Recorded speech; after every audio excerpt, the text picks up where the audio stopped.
why it's really important to have a plan and understand what your goals are. In fact, my camel out there is suffering right now with a broken back. So I actually found Pepe when it was only a couple of hours old, and I'm like, oh, this is a funny meme. Oh my god. Yo! Who is this degen? The old man is swing trading over years at a time. And it's like, that's where the real money is made. The answer is a permanent loss. With single-sided staking, you don't have to worry about the permanent loss.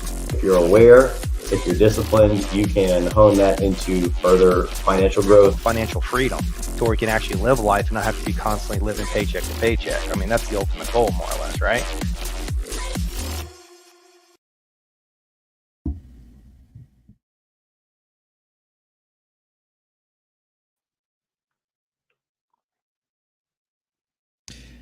Good afternoon, ladies, gentlemen, and D-gentlemen of all ages. We are coming to you at a very special time with a special stream for a special guest. It is none other than RHMax. Welcome to the show, brother. How you doing? Oh, I got to despecialize myself. It's a lot of pressure coming on the DJ and Roundtable. Seen you guys do some excellent SVive streams and otherwise, and always like to see people talking about all that stuff and supporting Pulse Chain. So I appreciate the awesome intro, though. Hey, not a problem. Yeah, we wrapped up SVive on book club recently with our very own co-host, aka Will Stevenson. How's it going, man? Hey, bros. I'm just chilling like a villain, having fun, ready to hop on into this conversation. Yeah, man, it's been a long road with the with SVive, covering it basically like one chapter at a time, dude. I know that I want to give you a quick little shout out, Zenith, for being nice and patient with us as we go through each one of these little basically collections of super duper like numerous quotes and things. So it was a good time. Glad to have you on, Max. Ready to hop on into this conversation, talk about some of the stuff you've done, bro. Yeah. And last but not least, we have our very own Brendan, the anonymous bean. How's it going, man? What is up, everybody? Super happy to be here. Really excited to talk about Richard RHMax. And, it's been an interesting week just in crypto in general. We have the SEC responding to Richard Hart. We have a lot of stuff going on. We have the CFTC saying that 80% of all crypto should be commodities, not securities. And things just keep slowly falling into place for the crypto sphere. And what does that mean? That means that people that are getting sued by the SEC continue to win. And I think that we might continue to see that here in the near future. And I'm very, very excited to see where we are going to be 1 year from now or even 6 months from now, because I think it's going to be a far different place. And the best time to buy is at a discount. So if it's a discount, might just be a good time to buy. Not financial advice, financial entertainment. But when there's blood in the streets, if you believe in a project and you got some dry powder, might as well buy some tokens. With Pulse Chain, it's like we're almost bleeding out over here, man. Like, I don't know if there's blood in the streets. There's a bloody river. There's everyone's just telling each other it's going to be okay. It's going to be okay. Just hang in there. And then we don't know when it's going to be okay, but hang in there. That's basically the sentiment seems to be, or that's the positive sentiment. I'm going to get into the other side of it. Delayed gratification, right? Isn't that what Richard Hart always preaches? Yep. Yeah, delayed gratification mixed in with like a ton of uncertainty with every level. Everyone's like, oh, when ETH price go up? And then everyone's like, well, when Pulse Chain price go up? And then everyone else is like, oh, why is Bitcoin dropping? And then we got SEC in the mix and presidential election, and it's just shaping up to be a crazy 2024. As I guess we had no expectations that it would be. Did we, or do we always?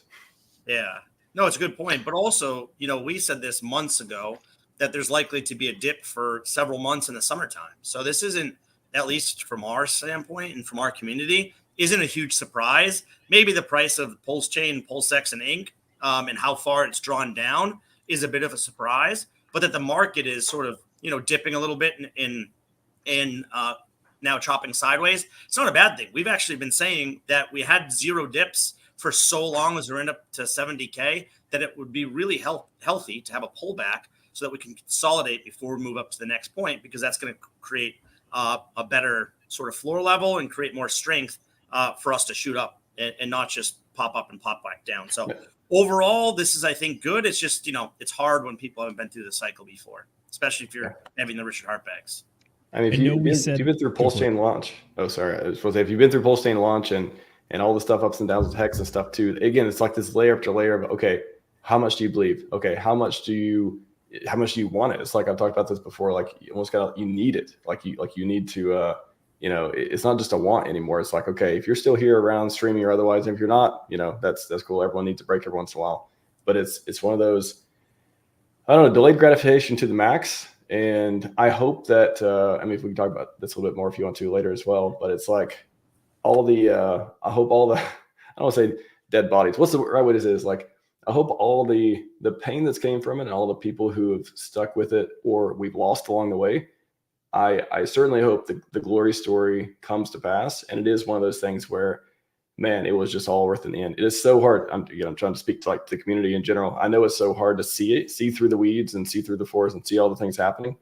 But yeah, if you believe in the guy, the mission, the code, the community, then I certainly hope that we got that shining star at the end. But this has been one of the hardest times to see it for sure. And for me, the summertime is like a different dimension that introduces where it's really nice outside. It's like beautiful sunshine and weather. And I want to go to the lake and I want to go outside and I want to like, you know, it's hard for me to even stay inside for streaming first of all. And then to work on some of the blockchain projects and stuff I've been doing too. It's like hard to be like at keyboard where it's when it's so nice outside. So maybe I don't know if that plays in the summer slump as well, but shout out to PulseChain community for sticking with it through summertime, thick and thin for the last couple of years. Are you suggesting that when people get off the charts and maybe, I don't know, go touch grass a little bit, things like level out and the fear kind of goes away? They stop buying. I don't know. Like there's a good bad side of this because it's like, are people less productive when the seasons you know, incentivize them to go outside and actually, you know, enjoy life, or is that like the necessary break? Like I guess having that balance is one thing too that's kind of funny to think about. But yeah, anyway, it's been hard for me to stay inside, but it hasn't been because I need a break all the time. Thankfully, it's been because I just like to go outside and I like real life. So that's what I like to do. Real life is pretty great. I highly recommend it. By the way, we do have some real life people in the chat today that we want to shout out. So Will, hold up the sign, please. You guys already know what time it is. It's time for motherfucking chat shoutouts with our super duper high tech, high production value piece of laminated printer paper right here. So let's go ahead and hop into some chat shoutouts, baby. For sure, the number one DGen of the day, longtime favorite of ours, Centurion 54X or 54 Cent, if you will, says, "What's up, DGens? I got the GOAT, Mr. RHMax. Go Real DeFi is the best." That's right. I imagine a lot of people have probably used this website and some of your tools and don't even realize that you're the one building all this stuff. So hopefully trying to give you a little bit of shine on that today. At the bottom of the website, I was thinking about this. I was like, does anyone even know, other than me tweeting about it and like do streams about it and stuff like that? I still feel like I run into people from time to time that they don't know. I'll be like, hey, you know, do you want to talk about Go Real DeFi? I don't know if you know much about it. And like, it's funny. It's like, they always think it's like some new thing. Like they're kind of suspicious of it at first, where I was like, oh, you know, what is that? I don't know how to, and I'm like, and I don't want to be like, no, I made it, trust me. But I'm kind of like, no, this is, you know, if you haven't seen it before, it may solve some problems for you, may make things easier for onboarding otherwise. So it's always funny. I still get people today who don't know, even though I feel like I've tweeted about it so much, I did streams, I did videos and stuff on it. There's still more people to onboard.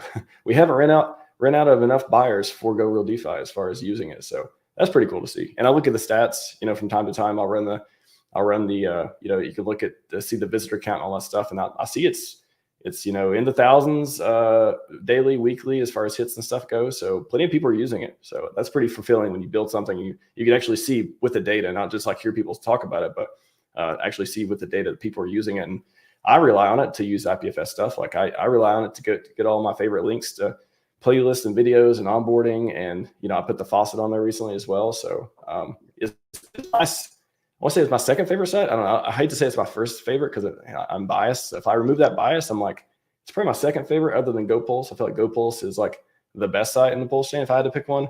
But Go Real DeFi is probably the one I use the most, if that makes sense. Go Real DeFi is like the most important. GoPulse is the most important to me. But Go Real DeFi is the one I probably use more, or it's pretty close between the two. I would almost kind of inverse it a little bit there, but I think you're right on the money, which is that like I know like myself and many other Pulsekins and Hexkins, we look at GoPulse.com on a daily basis, but then as far as actually doing things, yeah, Go Real DeFi is a super easy option. We will put a pin in that. I do want to come back to this at some point later on, talking about the whole decentralization aspect. But other than that, we still got a few more chats to get through, and we'll get right back to the show. So we also have our very own The Ascending Man from DGen Roundtable, aka Nate. What's going on? He says, I'm currently working in a downpour. Well, stay dry, brother. Keep stacking dry powder. Don't listen to Zenith. Do difficult things. I mean, look, depending on the kind of work you do, 440 volts doesn't like to play nice with the rain. I'll just say that much right I was now. going to say, is that That's true. literally or figuratively? A downpour like it's raining where he is, or downpour as in like price go down? I think Either it's way, it could literally be. raining Either on our well. man right now. Could be Oh. both. True. All right, up next we have another one of our own, Agent J. Another guy also stacking dry powder right now. He says, looking forward to this one, as are we, and we hope everyone else is as well. Up next we have Fox Mulder saying, to the max. Double X's. Big fan. And then, of course, we have the number one cheerleader in the entire crypto space. I will continue to say that. And that is Tam. She says, what's up, fam? Good to see you, Tam. Thanks for joining in. Even though, yeah, early stream today, but we're happy to have you. Alrighty, on to the meat and potatoes, if you will. So, first thing wanted to get out. We also have Gains by Casey. The chat says, good afternoon, gentlemen. Glad to catch the live. Glad to catch you as well, brother. Live streams are All right. awesome. I will say that it is cool. Like, I don't watch a lot of people live stream. I watch you guys and a few other when it comes across the feed. But when I see people live streaming, that's one thing our community does really well, or at least has in the past. I know it's dropped off a little bit because what are we going to talk about other than this thing is it's kind of interesting, but also how do we balance that with price go down and like who's going to like the other drama that happens from time to time. But anyways, our community, I feel like, is one of the best live stream communities, and that is a huge advantage for us, especially when things get going. I will absolutely. say, yeah, big shout out to the community, and big shout out to all the people out there who create the websites and run the telegrams that announce when like a lot of the folks in the Pulse Chain community are like going live. Like I'm going to give it a quick little shout out to, I dropped the link in the chat, the t.me/the PulseTube. They all that you have to do if you're a Pulse Chain streamer is you just reach out and message the guys that run that show, and then they will throw your channel into their little algorithm thing, and it sends out a notification whenever any one of these guys go live. Like if you don't want to use the YouTube notification system, you can use the Telegram notification system.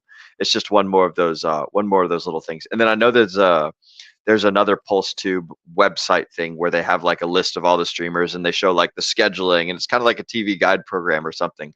We can check it all out. But hell yeah, shout out to the information amalgamators out there. I love it. Will, you're showing your age if you're talking about the TV Guide channel. That was, that's a throwback. Yep. Will, it was QVC. True.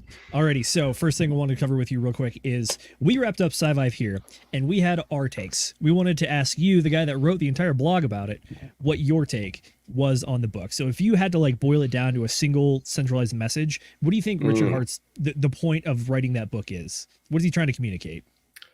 Well, I would start off by saying that for a lot of people to read it, it's one of those. So I first read it. I remember reading. I printed it out, the unedited version with only editor notes. Reading on an airplane, like, God, it's got to be 5 or 6 years ago. Right after I came across Richard, and back then it was like, okay, it didn't feel like it was written as a book. It felt like just a bunch of like collection of ideas and notes and conversations and stuff, or thoughts, I guess you would say. And then eventually I found out that it's when wrote it is kind of a misnomer in a way, because he literally, the entire thing was, you guys probably know this, it was a voice collection. It was like a voice notes collection, and it was converted into converted into audio by SJ later on, but converted into a book format and chapters and all that stuff too. So when people read it, I think a lot of times they come across as, oh, this is it's not, I don't want to say I don't know how to properly put it in a category. It is kind of like one of those unique pieces that came from, I think the only thing I can compare it to is like Naval. Have you guys read Naval Ravikant's Almanac of Naval Ravikant? No, but we've got it in our book club suggestion things. Yes, please. That's one of my favorite books for what it's worth. But it's literally a collection of tweets. A guy took a collection of tweets from Naval and then made a book from it. So it's not written, when you write a book, I've never written a book or never published one at least. It's like you usually have a purpose, you have a story, you have a narrative, you have a bunch of examples you want to drive home, and you want to get a message out. With SVive, it's more of just like a collection of ideals and written from like a vocalized perspective. So it's very unique in that way. So I just wanted to frame it for everyone who gets into it. It's not like this book you pick up and you're like, oh, like it's an instruction manual. No, it's more of like a discussion of ideas from, one of the, hopefully will become one of the greatest men out there, from, Richard, of course. from what he achieves and what he wants to achieve, and what being a force for good in the world and all the stuff that he's talked about, and what he wants to do, longevity, all this stuff too. So anyways, I want to frame it like that. But I think one of the biggest, man, I feel like I've read SVive and listened to it on and off for the last few years. And I'm trying to give you something that I haven't put in the commentary already. I haven't already discussed. If I were to summarize it and how it could have an effect on people, it's kind of to me, it's some of the stories in it, they sort of open your mind to what is good for the world. I feel like that's what the message is. If there is a message to derive from it, is there's this guy, rumored to be a billionaire, super smart guy, he has all the stuff. He's in the crypto and he used to be Bitcoin maxi, and he has all these successful businesses and it's a very interesting life story and all that. If you were to take someone and who could lay out all of the things they think are good for the world and all the success they've had and tell you, kind of give you the formula for either doing it or how to think about it, I guess that's how I would explain SVive. Is you take a really smart, experienced person with ambitious goals and you get them to vocalize how they did it and how they think the world should work. That's the best I got for SVive. Makes sense. I think the personal takeaway that I got from it was that the point of the book is not to make you an expert in any singular topic, but the underlying thread through every lesson and every idea was that you can be more efficient with your life so that you don't waste your life, which is don't focus on things that don't matter, don't do things that don't matter, and really optimize your life for the life you want to live and what you're honestly best at. That's what it was. Because a lot of the stuff is there's no need to. Yeah, I'd say that's the other piece I'll put in there. Focus. You hit it. It can show you how to focus if you need that sort of area as well. But yeah, that's the other piece of things missing. Yeah, one of the constant lessons was don't reinvent the wheel. It's we live in the 21st century. Just kind of accept that and move on with it. It's a blessing that you stand on the shoulders of giants, not that you have to step down and then climb back up yourself, which is especially as we move more into the future with AI going on and then all the different tools. One of the lessons in particular was calculators, which was back in the day, 80s, 70s. I mean, obviously I don't think any of us here are that old, but it was that having a calculator in the classroom was unheard of. And then even moving into the 90s and 2000s, having calculators graphing calculators, the old TI-83, it's more of a tool, but at the same time, you have to be able to do basic functions. But now that we're so far past that, everyone has a calculator in their pocket at this point, and you can pull out and do anything you want instantaneously, and some pretty advanced functions as well. So one of the messages that I got was try to apply that concept to your life, which is education. You don't need to be a database and an encyclopedia for just memorizing things. The main point is be a synthesizer. Be able to understand these topics at a general level and then combine them, and find ways to bridge the gaps where other people have not bridged those gaps before. I like that. And that's how that was my tagline for a while, was synthesizing wisdom from Richard Hart since 2017. And when you said synthesize, I was like, that is a great way to put it. How to take information and make use of it and make it useful for you and not just this generally applicable stuff. That's what I like about it. He really tells these stories that help you relate. And even if you haven't experienced before or don't think you want to go in that direction, I think in the thing he talks about, does he say this in SVive or is this, see, I've listened to so many streams. I don't know what I've learned from SVive and what I've learned from streams. So I remember him talking about, what kind of job should you get? What kind of career should you pursue? That type of thing. And he talks about sales, sales because you're closest to the money and you have all these different skills you can use from and all that stuff. I don't think I could ever be a salesman.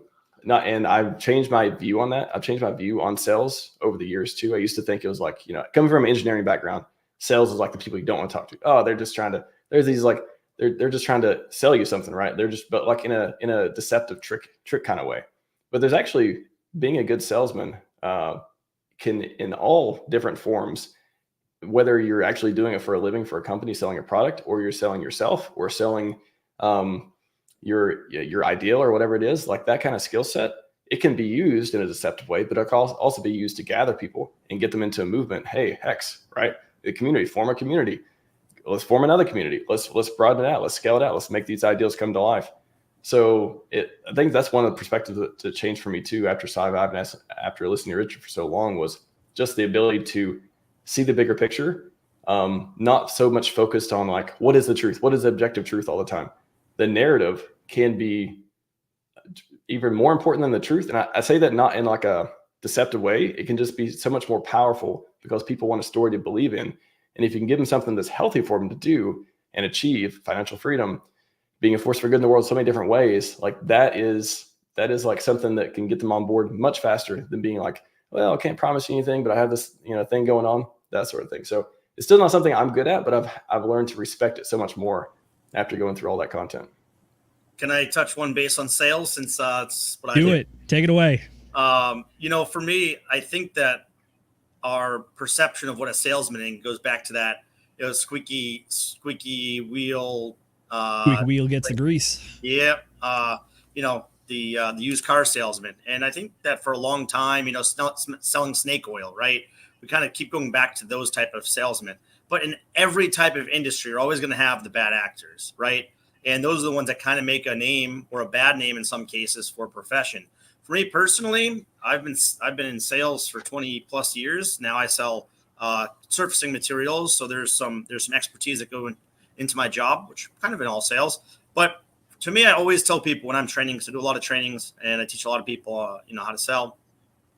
It's really about building relationships. When you talk about building a community, how do you build a community? It's starts out small is building relationships. And that's the same thing in sales. Your clients are going to start small as you slowly build those relationships and they trust you. They're going to introduce you to other people and you're going to continue to build those relationships and you're going to build a community of customers. And if they can't trust you, then yeah, you're probably not you might be a great fast talker, but you're not a good salesperson or you're not a good salesman because it does come with trust and it comes with expertise. And that's why people come back to me as someone that sells products. True. I think I was actually, Max, I'm in your camp because I'm also an engineer. And I think I initially started off at the point where it's like the best product should just be the best product and it should sell because it's the best. But unfortunately, it's a bit of a fallacy, I think, which is that a lot of people don't think about, yes, you can have the best product, but your product can't advocate for itself. Unless people see it out there, or they hear about it, or they know in some way that it exists, it's still going to sit on that shelf no matter how good it is. So it's kind of this mental bridge you got to gap where it's like, yeah, are there bad actors in the sales space? Yeah, for sure. But I mean, that's been going back as old as time. People have been trying to sell camels dressed up as horses for millennia at this point. So it's really a question of like, understand the world that you operate in and do the best you can. That's how I've bridged that gap myself. And if you have the best product, but nobody knows about it, then how are they going to know that it's the best product? Right. So there has to be that information gathering because look, there's so much out there. I could be selling the best product or I could be selling the best service and maybe my product's not as good.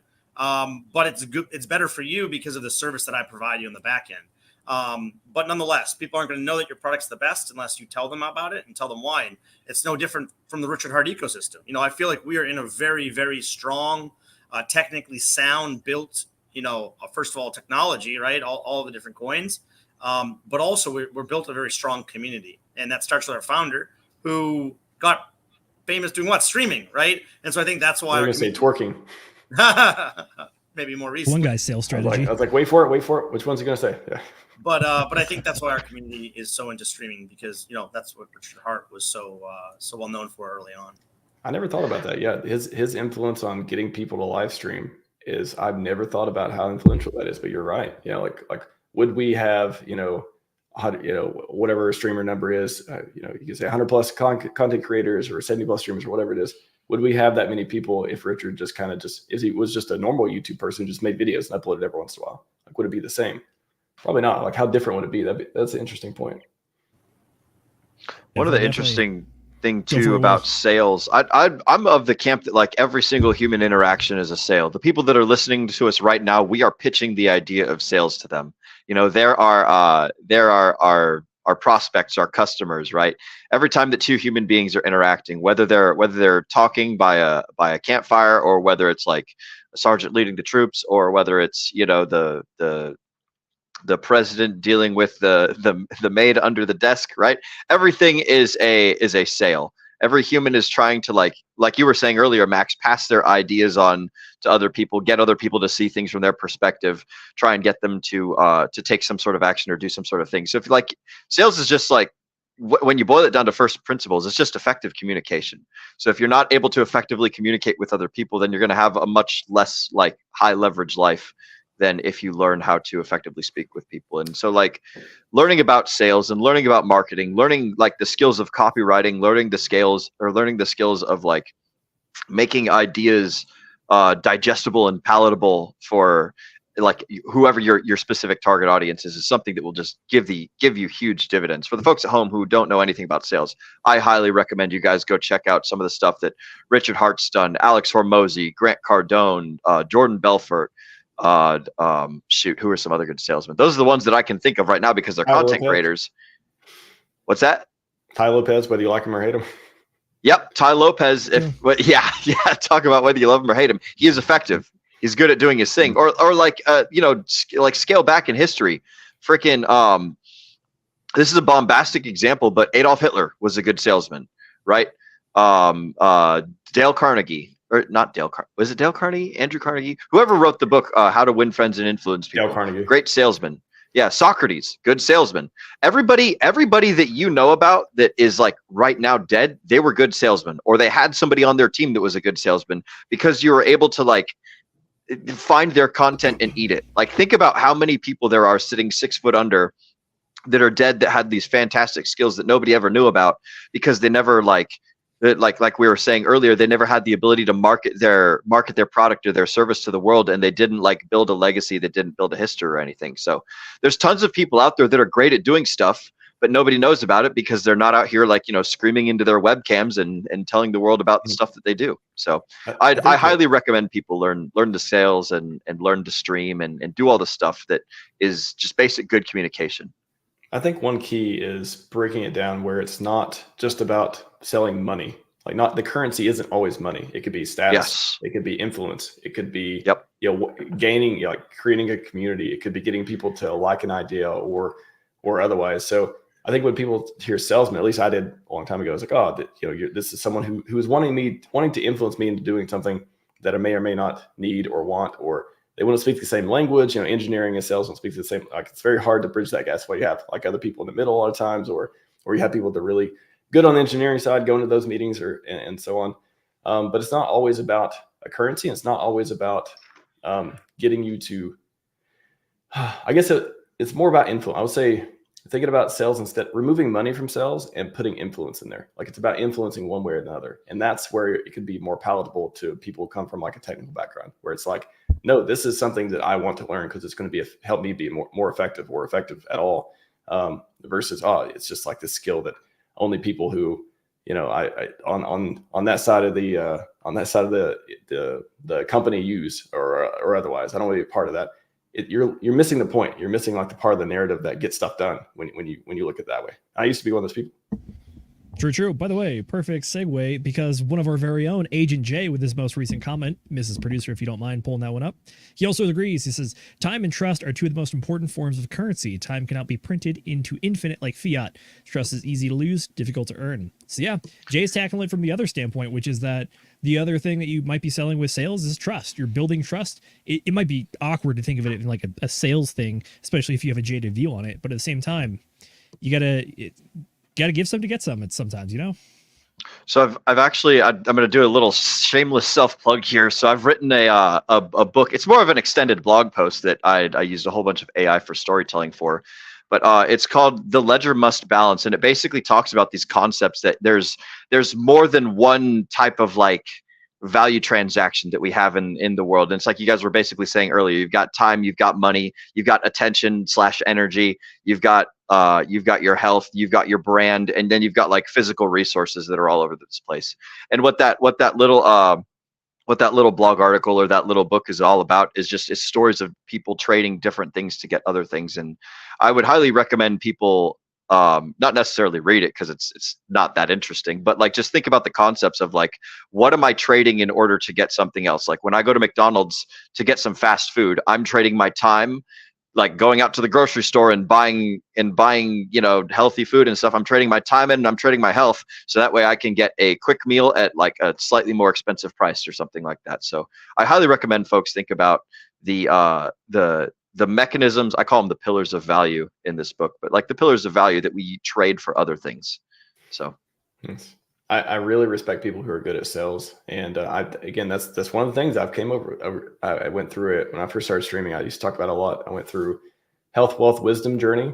And part of that was with SVive. Part of that was with Naval and his work and stuff. And part of that was with, I started doing fasting and all these different things just to, you know, become a better version of myself. Like that's like one of the things I think is really important. And again, I just wanted to say some of the people I was just thinking about. The other day I did a post on like my five favorite people in the world, or 5 people I think are the most effective or doing good or I support or whatever. And I was thinking about how much sales they do and how good they must be. And like, just real quick, Richard, Naval Ravikant, Alex Ramosi, Peter Thiel, and Sam Harris, like 5 are the most important people I think in the world that I relate to the most, that I think are doing great work in all these different ways. I don't agree with them on everything, but I think what they're doing and their message and their products and all that stuff, it's great. And when I think about all 5 of those people, I'm like, they are super good at sales. Doesn't have to be on selling their product, but even like every vertical you could possibly think of, they're able to be super effective at it. And that's good through good sales and good influence. True. All right. I think we've beaten up the SVive topic pretty good. I want to dive into a little bit more of Max, what you find interesting and what your kind of state of the pulse chain is, so to speak. So wanted to have a discussion with you. The way that you see the pulse chain, the blockchain itself, and the community to that standpoint right now, are there any, what do you think are the strengths and weaknesses, and are there any gaps that are missing that like projects you're yet to fill, or there's maybe a tool, or we just haven't had events or haven't talked about certain things? What's your lay of the landscape? Pulse chain State of the Union address. Should I? Here it is. Should I make this presidential? Should I start falling asleep or sputtering or otherwise? Never said that. Anyways, yeah. It's interesting. It's been one of those. Man, I'm trying to like zoom out, and that's something I think is really important to, you know, every time I hear somebody, you know, post or tweet about like, Bitcoin sucks, Hex is better, or Ethereum is like that. That's like, yes, you know, why are you using Ethereum? You're so dumb. Use Pulse Chain. I really like to zoom out and like think about Bitcoin was, I promise this will be relevant. I'll tie it back in. Bitcoin is one of those, it was, I mean, peer-to-peer digital cash. It came first. Everything else became before. It was crypto before there was any other crypto. Ethereum, world computer, world changing, created so much value, still kicking ass out there. Just because their products are special to us, we believe we've seen them solve problems, and that they are, they, you know, have a value narrative. They have product market fit. They have a founder aligned for glory. They have all that stuff. We can see that, but everyone else probably gonna have a hard time if they even like crypto. That's the first layer. And once they get past that, what they want from it? What is it going to do for them? Maybe they like DeFi, maybe they want to gamble, maybe whatever. And then a layer after that, it's kind of like, okay, well now they got to pick an ecosystem. Which one are they going to pick? And if somebody tells them, they somehow find out about Hex or Pulse Chain through websites or marketing or people or referrals or charts or whatever it is. And I'm just thinking, I can't remember the last time I ever looked around for a community. But I know if I found a community that seemed to be in disarray, I might just not go to that community. I might just keep going, keep scrolling, I'm going to look for another product and see, because these people are yelling at each other too much.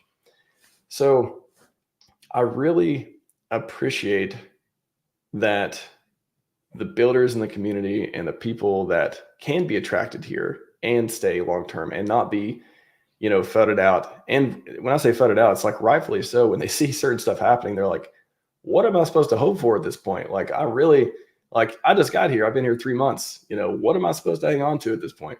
Like, I really hope that we can turn the social media game back around and be much more positive. I see people out there posting some really good stuff, much less these days. But I think if we're talking about the state of Pulse Chain and stuff, I think at this point, it'd be really good to everyone just like zoom out for a moment and think, I don't want to say, what are we doing here, man? But like, zoom out and be like, what is our goal? Like, put aside all the, I feel like I should have been rich already. Put aside all the, I can't believe I never trust anyone in the community because I keep getting scammed by some random coin coming out. Put aside like whatever other stuff going on. I know it's hard to do, but just be like, what am I supposed to do here? Like, what do I want out of this? And how am I trying to get there? Am I doing what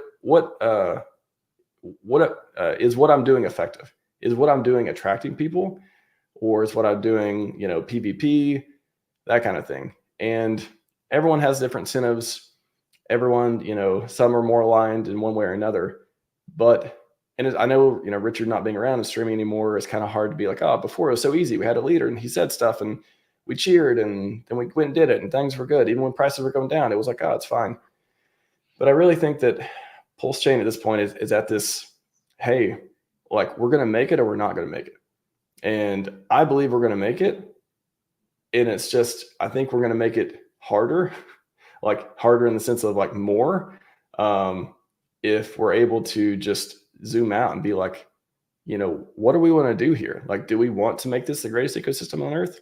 Do we want to onboard people? Like, literally, I was watching a Somi video the other day and he was talking about how like he hit one of his theories was like, he noticed that some people didn't even want to onboard other people. Like they just wanted to exit and all that stuff. And I'm like, man, how do we, people talk about people dumping and all this stuff too. We got to get rid of them and get rid of the bad whales and hope that good whales buy or all this stuff. I don't want to have to start shedding boat anchors of just, just like not aligned incentives to make this place great. Like I don't want to keep going up the ladder of things we need to get rid of in order for, price go up, in order for onboarding, in order for whatever it is. So I think it probably is a good time for everyone to just be like, why am I here? What am I doing? What do I want to do? And what am I willing to do to get it? Because I don't see a lot of reflection. I see a lot of, banter. I see a lot of drama. I see a lot of just not productive stuff happening and a lot of distraction, but I don't see a lot of effective, like, onboarding. I don't see a lot of like, just, I don't know, hope, belief. It's more of like, if you believe we're on the cusp of a new bull market, is this how you should be acting? Like, is this how you want to onboard the next version, the next group of retail?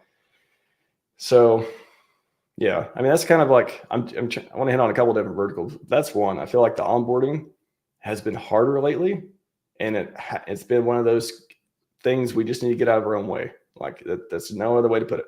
Just got to get out of our own way if we want people to actually come in. And if you're just waiting on whales with a bunch of ETH to buy everything, then maybe that happens. Maybe it doesn't. Maybe it happens on your timeline. Maybe it doesn't. But at least, I would say, at least don't detract. Like, at least be neutral. At least, like, don't take away from what everyone else is, like, wants this place to be. Because I want this place to be Hexco. I signed up for Hexco. I came here for the sovereign money to make a lot of it and keep a lot of it and help a lot of other people do the same thing. Not in a financial advice sort of way, but just through ideals and like not scams and everything else. So it's been like, I feel like, I know people probably feel like they're walking on landmines or trying to dodge them from time to time, but there's still plenty of good people out there who want this place to succeed. Hopefully you can see that and not leave.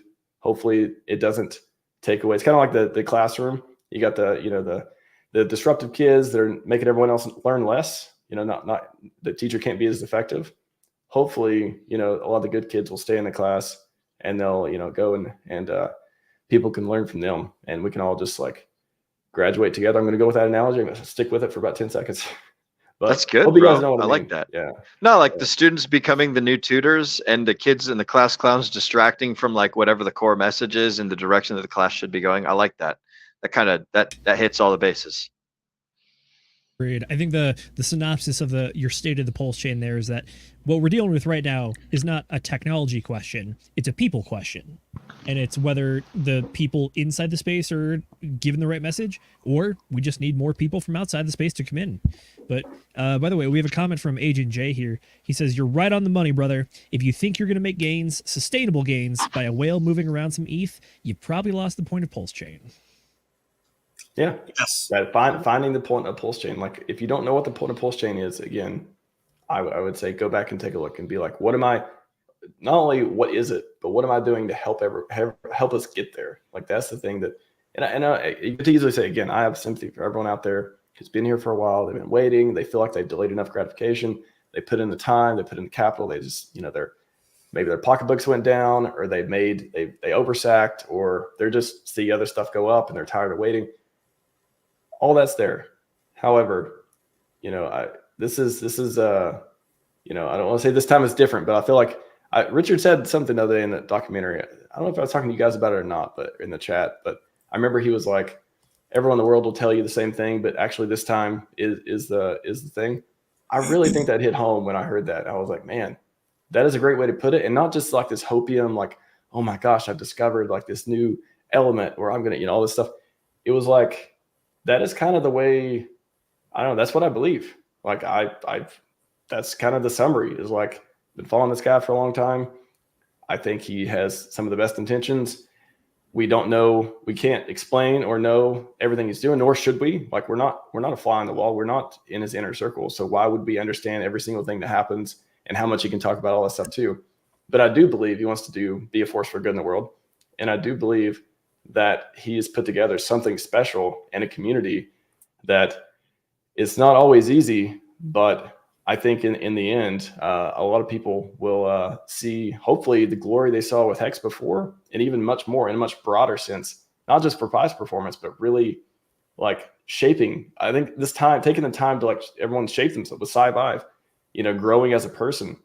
I think without Pulse Chain, without Hex, without Richard, I think I would be a different person. I think I really would be. I don't think I would be as capable as I am, not just in the monetary sense, but in the like the person sense and the ambition sense and everything else, without, having the experiences that we had so far, for better, for worse.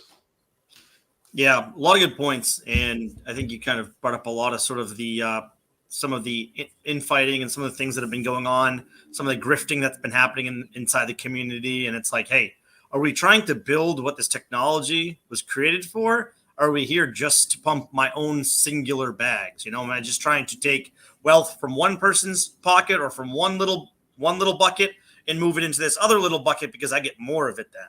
You know what I mean? Or are we actually trying to onboard more people? Are we trying to build a strong foundation? Are we trying to rise everybody up as the price of Pulse Chain and Hex move up as well? Because, I really think that's Richard Hart's ultimate vision, is not one person or a few people make it like you get with venture capitalists in TradFi or in a lot of other types of crypto chains. But look, the regular singular person that works hard, that believes, can become something more. And like we always talk about in this show, and you said it too, it's not just about pumping your bags. It's not just about getting rich, because if you aren't, mentally capable of having that richness, then it's not going to help your life in any way. All it's going to do is make you more unhappy and alienate you more from your peers in a way that you don't even understand how it's happening.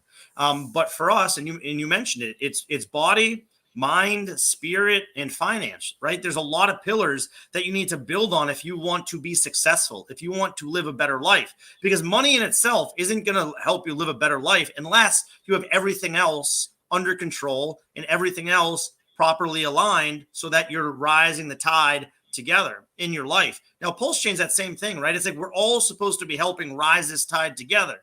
But when people are fighting, look, that's going to happen when there's red candles. I get that. But what doesn't need to happen is grifting, people, scamming, money being moved around to pump coins, when really we should be focusing on how to onboard people, how we can be more positive, how we can be a light to the community, how we can better other people's lives through, be it book club, be it proper advice, being it just being there for the community. And believe me, we have had some mental quandaries within our chat sometimes where people are like mentally exploding, like they're literally dying, not physically, mentally. And look, we've had a lot of people in our community there to help them work through those challenges. It could just be a case of the red candles, could be a case of the bear markets, or it could be worse life stuff. And it's a community that, built on trust, can help each other grow.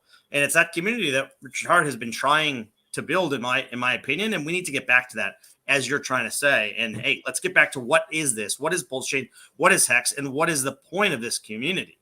And if we look at that and we work together, we don't need Richard Hart to pump our bags, because we can pump our own bags through building of relationships, onboarding, creation of technology, et cetera, et cetera. Now, we want Richard Hart to be a part of this community because he's the leader, right?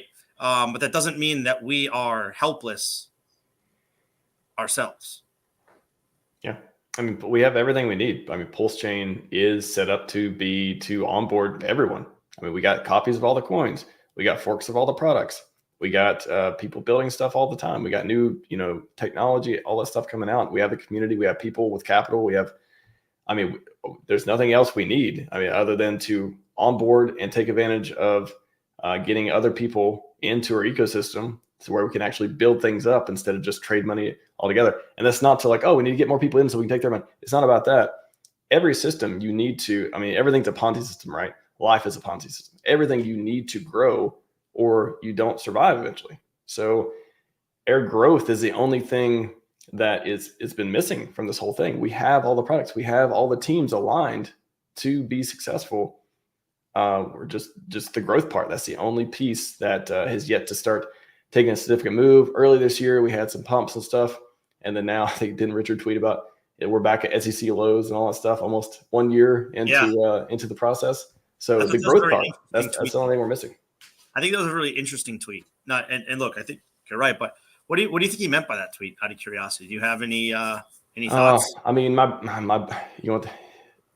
My bullish instinct is, hey, I wonder if we go up from here. And then my don't get my hopes up instinct is, yeah, he's just pointing out a fact. Like he pointed out, July 8th was another date too, and was August 11th is another date too, and it's kind of like, kind of giving updates kind of thing. So you never know. I mean, honestly, it's like, especially when we had the runs early this year, I would look at some tweets and I'd be like, yeah, I don't read too much into that one.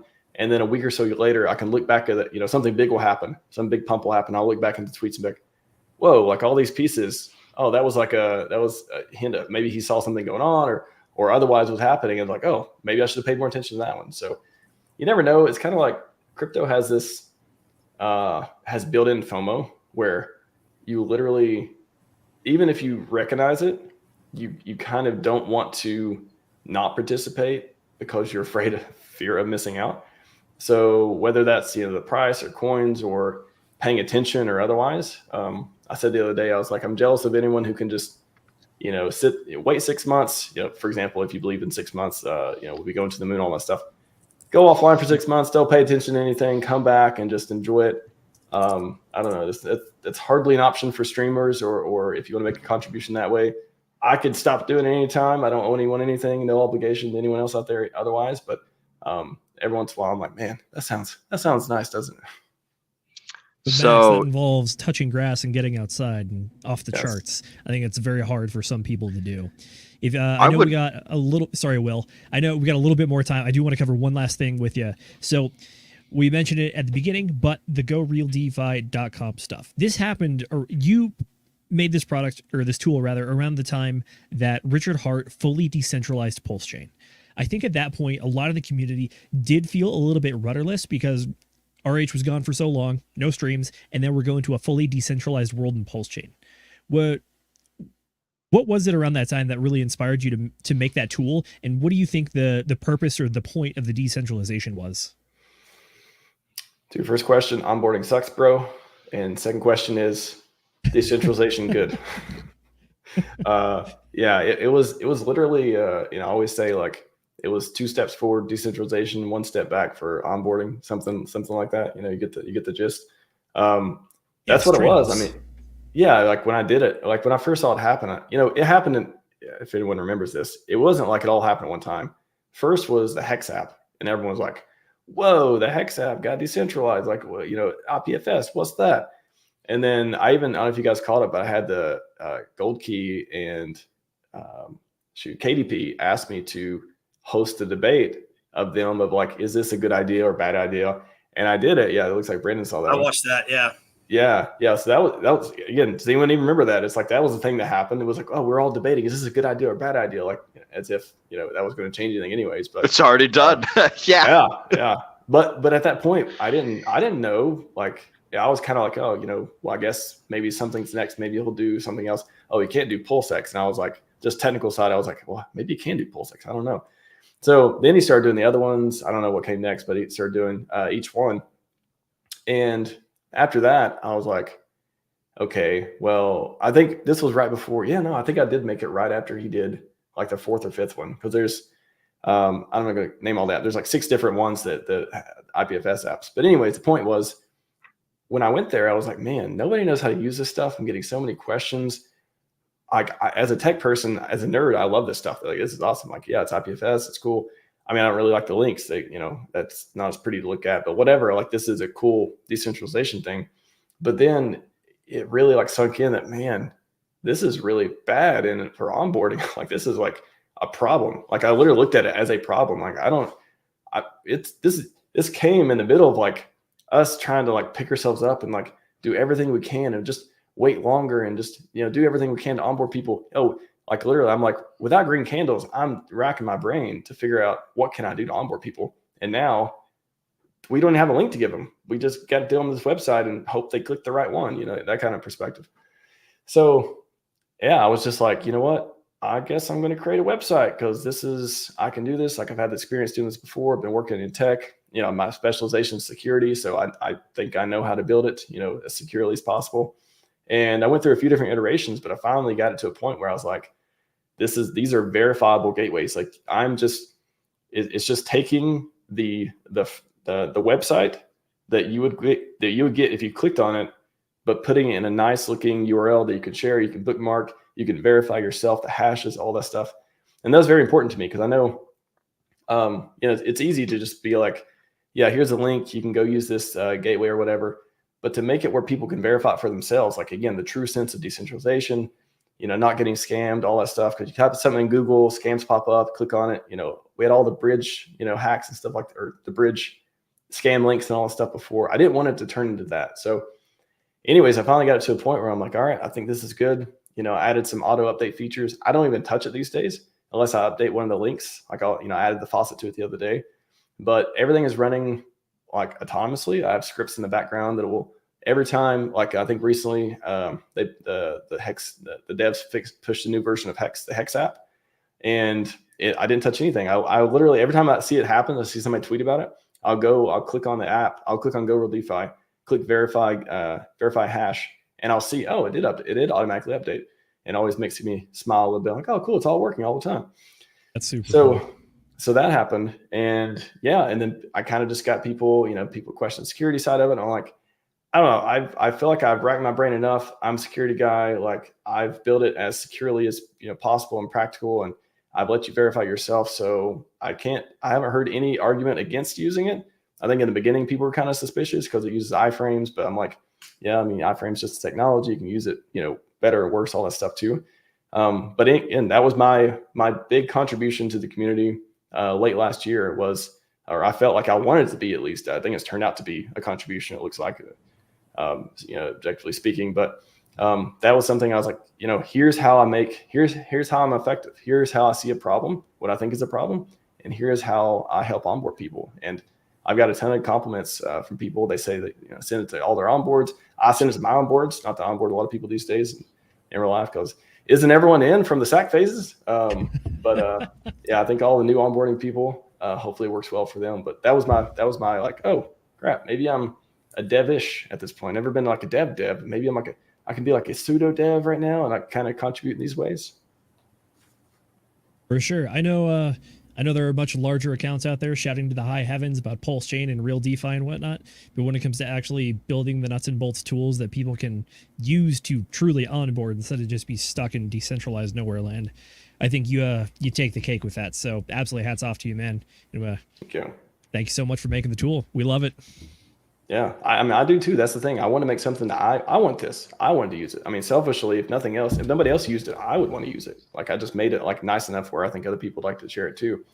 And there's this funny thing of like, you know, I think so many things are on a spectrum. I think, you know, I try not to think in terms of right and wrong, good and bad. I try to think of like trade-offs and a spectrum.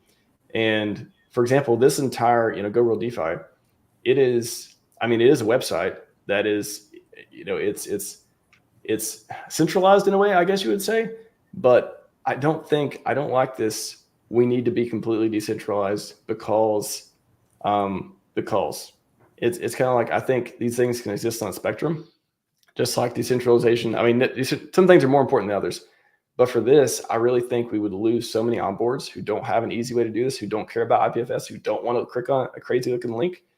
I think the trade-off is getting them in and getting them to feel comfortable. If we never get them in, we can't teach them about MetaMask and DeFi.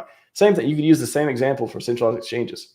I incline away from them. However, I could make a very good case, and anyone else could too, that if we never get people in with centralized exchanges, they're never going to get into DeFi because they're just, they got to take these different steps. So anyways, I just think that mental model is something I use all the time. Is you know, not good, bad, not right, wrong. It's like a spectrum. What are your trade-offs? What are you going to get? Is something going to give you, like, what do you value more and where do you incline towards?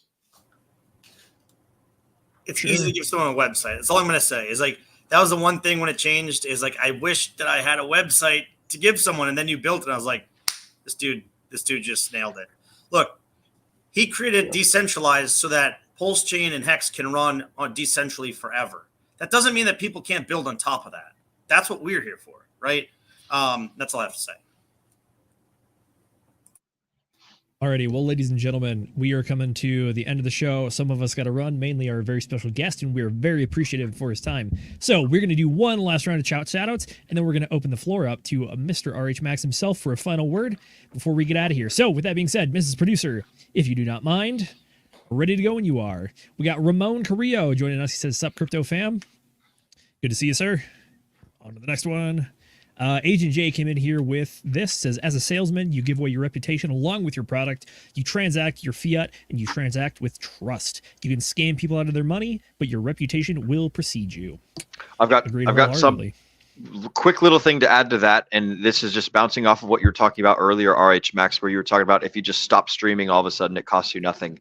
It will cost you a small part of your reputation. When people do things consistently a whole bunch of the time, and then they stop doing it, like when a person changes from one thing into another thing, it costs reputation. So it's worth considering. Not to say that we owe the Pulse Chain community anything. We're doing this because we love it and whatnot, but like that, there it is, one of the hidden costs of changing things. So Agent J was absolutely right with his reputation comment there. I was looking at actually the angle I look at for that is, it costs me edge.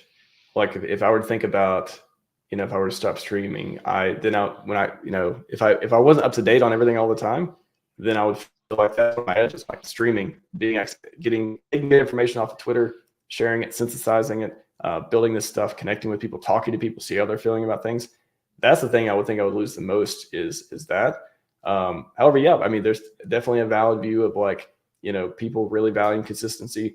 To me, I try not to, again, and nothing, it's not like, it's just something I try to do is when I see people who have taken a break or otherwise, I try to, I mean, definitely I'm not going to be like, look at this person there. They stopped streaming. So when they come back, they're like, we're not going to welcome back. I try to be more, I want them to, when they do come back, first of all, I want them to come back. So I'm not want to be like, reward the good behavior. Yeah.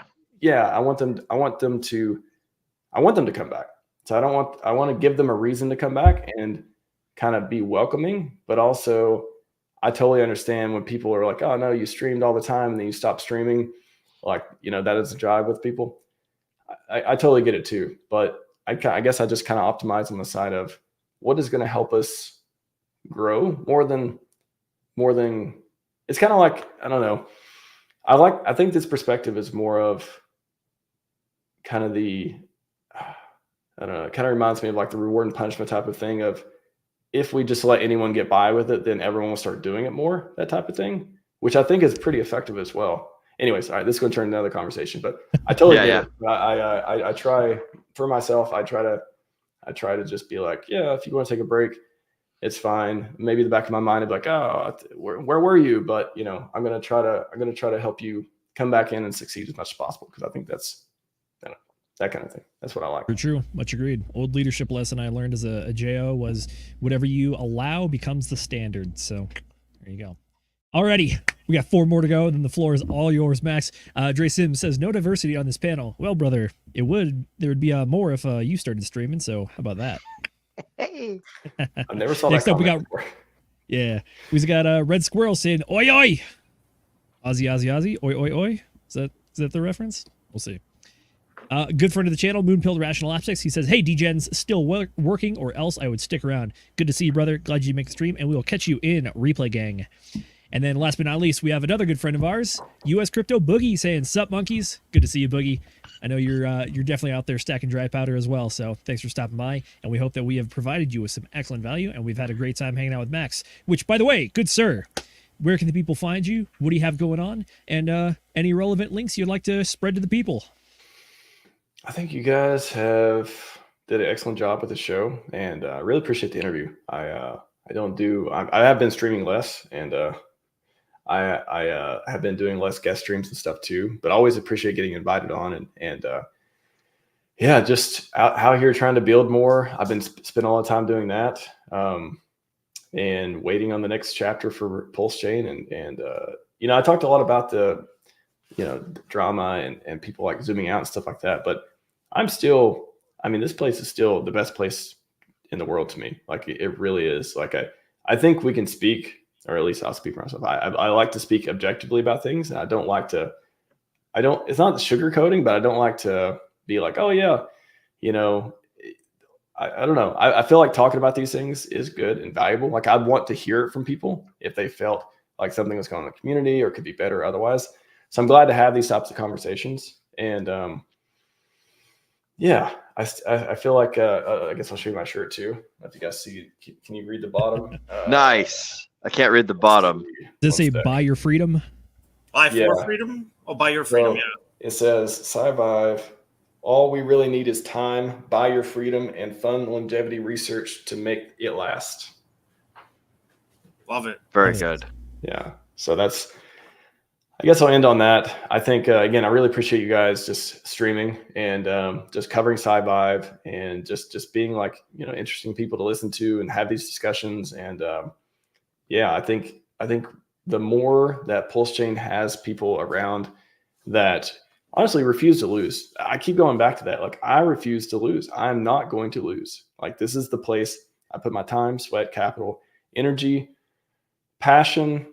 I want to build stuff here. Ups and downs. That's all part of life anyways, but this is the place. So I know it's not always easy to hang on to that and be inspired and all that, but I think it's one thing that we can help each other do too, is just inspire each other, like lift people up when they need it, forgive people, welcome people, like, think of how to be productive, how to be useful, how to have utility. That's what Richard that's what kind of made me get into streaming. Is like, I remember so many times people would ask Richard on stream, how can I have utility? How can I, how can I, contribute? And he's like, oh, sorry. They would ask, how can I contribute in the community? He would say, have utility, go do something of value. And I was like, never streamed before. Maybe I'll get into that. So, yeah, I think that's where it got me here. And I'm bullish on this place, PulseChain.com. Perfect. Well, I know we were coming up on your heart out, but did just want to say thank you so much for coming on. This has been a blast for us, and we would love to have you back anytime to talk about whatever you want. And besides, I know it's always going to be a good conversation with you. So if you got to run, go for it. We'll close out the stream without you. But other than that, again, thank you so much for the time, man. Of course. Yeah, I really appreciate it. Yeah. Take it easy, guys. Yeah, right. We'll see you, bro. All right, there he goes. Our cowboy rode off into the sunset. Well deserved. He's a busy guy. And we will bring up Jay's comment. I hope you saw it, but in case you didn't, we have from our very own, he says, I know you're busy building, Max, but we definitely need your face on stream more. There's a lot of vitriol being thrown back and forth, so we need some good folks on the other side to spread the good word. Much agreed, Agent Jay. RHMax is one of the guys out there trying to cover as much as he possibly can. And yeah, he is busy. I think he had a really good answer when it comes to the state of the pulse chain per se, which that it's not a technology question anymore. It's a people question. And starts with everyone maybe hopping off Twitter a little bit more, but I'm not going to tell people what to do. DGen Roundtable's here to try to keep people even keeled. I remember my mama saying when I was young, if you don't have anything nice to say, don't say nothing at all. So that's what I do most of the time, unless I'm feeling froggy. But then I keep it in the telegrams. It's a good point. What's up? Yeah, I think that there's definitely something to be said for like spreading positivity and things for folks to look forward to, because you can attract a lot more flies with honey than you can with vinegar. So I will say, if you want your pile of flies that are all floating around one bag of money to get bigger, then cover it with honey. And honey is not Pulse Latina, right? No, not that one. Oh, no, that is a different kind of honey pot, the bad kind.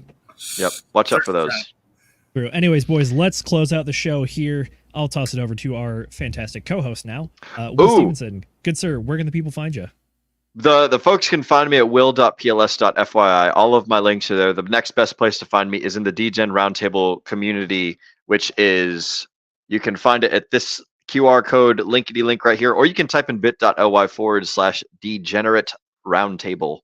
Again, that is bit.ly/degenerate roundtable. Also, t.me/DRT join now. That's where you can find the stuff.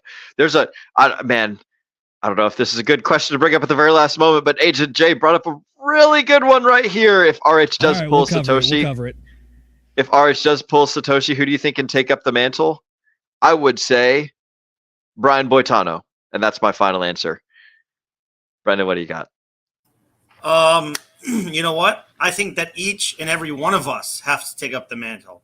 We can't just look to one person to do the work for us. We have to be the ones that build. We have to be the ones that put into the work. Because look, if you want to be successful, you have to put in the work. If you want to be financially independent, you have to put in the work. We're not here to, tell you where to put your funds. Okay, we're here to teach you how to put in the work. That's what the bottom line is. And so I don't think it should be any one person taking up the crown. I think it should be the whole community being like, hey, let's take this and make this what it was meant to be and what it can be, because we believe in it. So, I don't know if you guys are sports fans. Well, I know you're not. Remember when there's this little underdog story, the 2001 New England Patriots? Now everyone hates the Patriots. But back then in 2001, they were a 14-point underdog in their first Super Bowl. And they were the first team to ever come out, not individually named, but they came out as a team out of the tunnel. And it's like that. It's like, hey, we have to rally around each other. We have to shut out the noise from the outside. We have to shut out all the haters, and we have to build. We have to onboard. We have to do this ourselves. So it's kind of the way I see it. Really? I agree. The Patriots? Out of all the great stories, you went with the Patriots. Back in 2001, it was a great underdog story back then. Okay. I mean, you could have thrown it back to the Miracle on Ice. I was literally just going to bring that up. Miracle on Ice. How about that one, right? No one 8 years old. USSR. And there we were by just being, united. For sure. Brendan, I think you had a good answer on that one, which is who's going to take up the mantle. Everyone takes up the mantle. Obviously, it's decentralized, and that is what we got. Although I'll try to give a more specific answer, which is that if RH does pull Satoshi, who do you guys think can take up the mantle? In my personal opinion, I think it's RG3. I think he is far and away the person in the space who understands the message and also has a positive vision for the future and feasible ways to achieve it. I think that what you see going on with the Pulse Chain Tour, like I'm pretty sure last year the guy lost money putting it on, but he put it on for a reason. And that is laying the foundation for futures to come. And I think stuff like that is worthwhile. It is the people that are willing to make negative EV plays in order to build the thing that they want to see in the world. And I think RG3 is the guy doing that right now. His message is that they've been filling cruise ships, they've been filling conferences. Next, he wants to fill stadiums. And I want to be right there with him when he does it. And I want to be a part of that movement and that massive party when it does happen. So that is my answer. If we did have a Satoshi from RH, I think RG3 is the guy with a positive vision for the future. So that was what I got for that one. Other than that, though, I do think that this is the reason this, Will, you were correct, that this question came up and all of us immediately saw it and were like, yep, this is worth talking about. And I think the core of this issue for me is, it's something I've been trying to figure out with us running DGen Roundtable, is how do you provide leadership in an individualistic, decentralized space? The point of decentralization is that there is no one leader. So how do you provide leadership when it is almost paradoxical? And I think that there's a good discussion to be had there with maybe some of us, RG3, and I do have a very special guest that I'm trying to target for the future to help make that show happen. Yeah, I think RG3 is a good answer. Look, I think I agree that leaders make things work. They make decisions, and that helps. So RG3 is great. He's been sort of the ringleader for a long time, streaming and being out there, onboarding people, big part of the Highest the Stakes movie. So I think he would be a good option. Again, probably you're not going to replace Richard Hart with one person. So there probably need to be a few people that sort of take up the reins, because no one's going to be who Richard Hart is. First of all, from an intelligence standpoint. Second of all, just from a standpoint of being able to get eyes on him. So yes, while we may need a few leaders, it's going to take all of us to step up to improve and to build and to onboard. But yeah, that doesn't mean that there can't be a few people that sort of take the reins. True. Everyone can be a leader. Start by leading yourself. There you go. Yep. Alrighty, gentlemen, let's close it out. Will, did you already give your links and the spiel and the Yeah, QR you guys can find me at bit.ly/hex_meetup if you want to hang out in real life. I will be cruising on up to the Ozarks of Missouri here in the near future. I'm in Dallas right now, and that's what's going on for me. I love meeting people, so go to bit.ly/hex_meetup, and let's get some real life Hexican handshakings and baby kissings and all sorts of other good stuff. I literally just hung out with Paul Sachs yesterday. That was a cool gig, and just meeting Hexicans all over the place is great. So that's what I got. Find me the DGen Roundtable Telegram. Y'all know what to do. Brendan Broski, where can the people find you, and what do you got going on in the near future? And also, Zenith, I will say, you're running book club these next 2 days, right? The Law? Yes, I am. I'll cover that with my spiel, but let's toss it over to Brendan for now. Yeah, you can find me on X, which I will put into the chat, at anonymous_bean. I may change the name of my X soon, so it's a little bit easier to find me. But that's where you can find me for now. Coming up, look, just going to be here to help get people to market. Now, I won't be here on our Sunday show because I am going to the finals of the Copa America soccer match between Argentina and whoever wins tonight, Colombia and Uruguay. So that'll be fun. And outside of that, I'll see you guys all next Wednesday. I'll be back, and then I'll be back that Sunday. So really looking forward to streaming more. I really like this. I really like bringing information to the people. This week was a lot of information. There's a lot of stuff to cover on Sunday's show. So if you haven't seen us before, if you're just seeing us for the first time because you know Richard RHMax and he's awesome, that's great. But please check out our Sunday show, because we're going to have a ton of information and topics to cover from this week, because everything from the SEC, from Jerome Powell, the Fed, the CFTC, just to name a few, Richard Hart court case. I mean, there is so much, and Zenith just got rugged. So I don't know how we're. I don't know how we're going to close out the stream. Oh, you're the host now, Will? I guess I'm the stream, but anyway, so we got a lot of information. So please look, we have a free Telegram, which won't be free for much longer. We've been saying that for months. We're just finishing up a few of technical things before we shut our Telegram off from being free anymore. That means it might be free for the people that are in there now, but it might not be free for people wanting to join in the future. And we might be adding some additional features to our channel here in the near future. So please scan that QR code, join our community. We want to help you learn about crypto. We want to help you learn about economics. And most of all, we want you to be part of a strong, thriving community here at the DGen Roundtable. So thank you all. Thank you all for watching. Thank you to our fans, for our community, to our friends, and to everybody out there. So look, keep being positive. Keep buying those red candles if you got dry powder. If you believe, you have to buy that. You have to hit that buy button. You have to hit that sell button. But I know that personally, I did DCA a bit this week, because how can you not? It's hard not to when you see these types of prices. But that being said, make sure that you are a little bit spread out where you're buying. Will, what you got? I wanted to say you guys were giving some fuck. Okay, so we don't give financial advice on this channel, but I gotta say I don't know if it was a misquotation earlier, but if there's people stacking dry powder right now, like what the fuck? Prices are down, guys. Don't stack the powder when the prices are down. Burn that fucking powder. Yeah. So better word. Yeah, it was probably a misstatement, like, because we said it 2 or 3 times earlier in stream. Don't be fucking stacking the powder now, baby. It's fucking buy time. Like, hopefully, I don't know. Maybe we're about to go into another 8-year-long bear market. Who knows? But no, not financial advice. When the prices are low and you like the items, then you should buy them. Get those diamonds for pennies. Zenith, go ahead. So we shop on Black Friday, right? Yep. True. Yep. Yeah, Brendan, you had some very good points there. This week is stacking up. We're barely halfway through the week, the work week anyways, and it's already stacking up to be a massive news week, both on just like pulse chain news, general crypto news, but also a lot of macroeconomic stuff coming out this week. We got CPI reports coming out tomorrow. Jerome Powell, the head of the Federal Reserve, just testified twice. I still have to catch up on both those streams. Once before the House Financial Committee and again before the Senate Banking Committee. So both of those are very important financial committees, and that testimony is going to be very important because he gave his semi-annual monetary policy address that he is required to give to Congress by a 1980s legislative bill, if I'm not mistaken. And all this is fantastic news, except I had planned to do the Q3 thesis show. So we're going to figure out if what is more important and relevant to you, the people, because the number one mission here is we're trying to provide value to the audience and community out there, because the goal is to become better investors. Us, you guys, everybody all together.